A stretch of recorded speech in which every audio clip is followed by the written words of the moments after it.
Once upon a time, in a small Italian village, there lived a poor carpenter named Geppetto.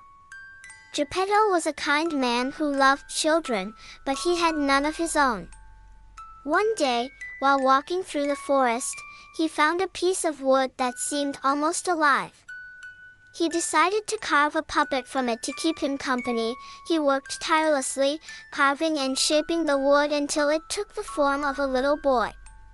He named the puppet Pinocchio.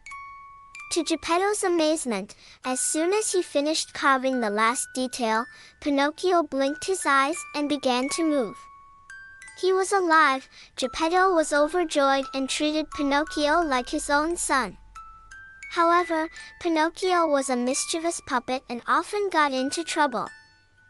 He was curious about the world and wanted to experience everything it had to offer, often disregarding Geppetto's advice.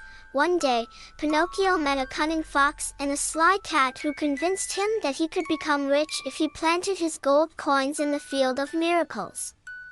Trusting them, Pinocchio buried his coins and waited, but nothing grew.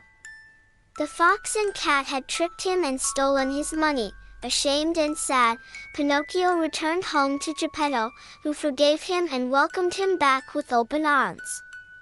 Despite his father's kindness, Pinocchio continued to get into trouble. He skipped school to join a puppet show and ended up being captured by the evil puppeteer, Mangiafuoco. However, Pinocchio's bravery and cleverness helped him escape. Pinocchio's adventures took him to many places. He met the fairy with turquoise hair, who became like a mother to him and helped him whenever he was in danger.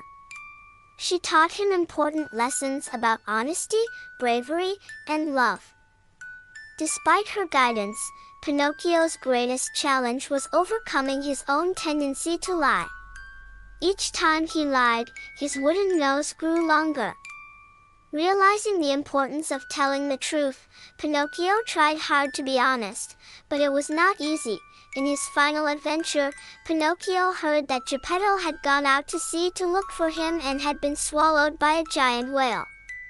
Determined to save his father, Pinocchio bravely dived into the ocean.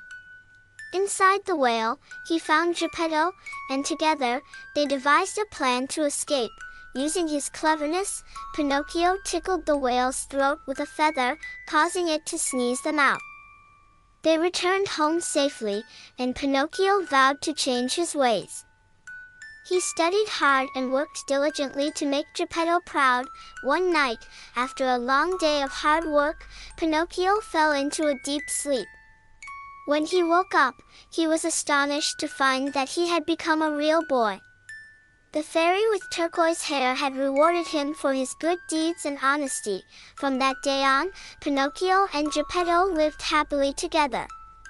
Pinocchio never forgot the lessons he had learned and grew up to be a kind, brave, and honest boy, making his father proud every day. And so, the adventures of Pinocchio, the little wooden puppet who became a real boy, came to a happy end.